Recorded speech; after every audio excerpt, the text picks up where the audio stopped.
విరాళాన్ని అందజేసిన దాతలు కంచర్ల వీర్రాజు గారు కుటుంబీకులు. వీర్రాజు గారు ఒక ధర్మసత్రాన్ని నెలకొల్పి ఇవన్నీ వ్యవసాయ భూమి అలాగే స్థలము ఇచ్చినప్పుడు తదుపరి అప్పటి చాంబర్స్ నేతల కంచర్ల సోమేశ్వరరావుని, కంచర్ల వెంకటేశ్వర మల్లేశ్వరరావు కూడా ఇక్కడికి రావడం, నిమ్మల రామనాయుడు గారు అలాగే ఈరోజు సుమారు 30 కోట్లు వర్తైన 4.5 ఎకరాలు బైపాస్ రోడ్డు అలాగే ప్రాణిపేటలో 1500 గజాలు స్థలం ఇచ్చి మీరందరూ చదువుకుంటే వాళ్ళు కొంచెం పక్క ఉండి వాళ్ళకి అవకాశం ఇవ్వండి.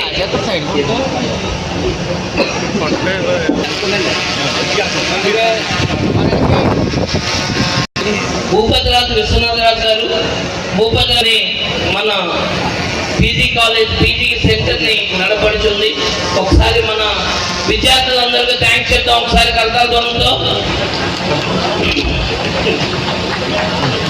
మీరందరూ సైలెంట్ గా ఉన్నారు. నారా లోకేష్ గారు కూడా కార్యక్రమానికి ఆహ్వానించడం జరిగింది. అయితే మన చాంబర్స్ కాలేజీలో డేట్ ఫిక్స్ చేసి ఆయన పిలిచారు. అంచేత ఆ డేట్కి ఆయన అవైలబుల్ లేదు. నేను 20వ తారీఖు తర్వాత వస్తే వస్తాను. ఎందుకంటే ఆయనకి ఈ పెట్టుబడులు ఏదైతే మన విశాఖ సమ్మిట్ ఏదైతే ఉందో దాని నిమిత్తం ఆయన అవుట్ ఆఫ్ స్టేట్ వెళ్తున్నారు. దాని ప్రిపరేషన్ ఉంది. అంచేత 20వ తారీఖు అయితే మరి డేట్ నేను ఇచ్చి తప్పనిసరిగా వస్తానని అన్నారు. కానీ ఆల్రెడీ అప్పటికే మన డేట్ ఫిక్స్ అయ్యి ఉండడం, మళ్ళీ తర్వాత ఎగ్జామ్స్ ఇవి వస్తాయి, మళ్ళీ ఇబ్బంది పడతారు స్టూడెంట్స్. అదేవిధంగా ఓల్డ్ స్టూడెంట్స్ వీళ్ళందరూ కూడా మనం ఇన్ఫార్మ్ చేసి ఉన్నామని చెప్పి మళ్ళీ మీరు ఇబ్బంది పడకూడదు అనేటువంటి ఆలోచనతో మీ కాలేజీ మేనేజ్మెంట్ కానీ అందరూ కూడా స్టాఫ్ కానీ నిర్ణయం తీసుకుని ఈరోజు ఈ కార్యక్రమాన్ని చేస్తూ ఉన్నాం. తప్పనిసరిగా భవిష్యత్తులో మరి ఒకసారి ఈ కాలేజీకి లోకేష్ గారిని తీసుకుని వస్తామని చెప్పి మరొక్కసారి మీ ద్వారా కూడా తెలియజేసుకుంటూ, ఎందుకంటే ఆయన కూడా ఎడ్యుకేషన్ మీరు చూస్తూ ఉన్నారు, ఒక విప్లవాత్మకమైన మార్పులు తీసుకొస్తూ ఉన్నారు. ఈరోజు 1 క్లాస్ 1 టీచర్ అనే విధానాన్ని తీసుకురావడం కానీ మనమే మీరు చూసారు డిఎస్సి. ఇప్పుడు ఇవాళ మీరు అందరూ ఎంత కష్టపడి చదువుకుంటూ ఉన్నారు. చదువుకున్నటువంటి వాళ్ళకి మళ్ళీ రేపు మీకు ఉద్యోగాలు కావాలి. నెంబర్ 1 ఉద్యోగాలు రావడమే కాదు, రేపు స్కూల్స్ లో మళ్ళీ మీ పిల్లలకి మంచి ఎడ్యుకేషన్ రావాలి, మంచి పిల్లలకి మంచి విద్య కావాలి. పిల్లలకంటే అక్కడ మళ్ళీ టీచర్ ఉండాలి. టీచర్ ఉంటేనే స్కూల్లో మంచి ఎడ్యుకేషన్ ఉంటుంది. టీచర్ లేకుండా ఎడ్యుకేషన్ ఉండదు.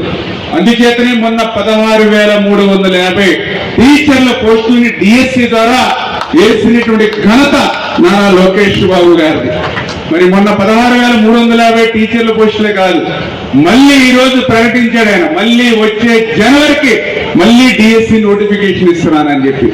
అంటే ఈ రకంగా గత 5 సంవత్సరాల్లో కనీసం డిఎస్సి అనే మాట లేదు, ఒక టీచర్ పోస్ట్ లేదు.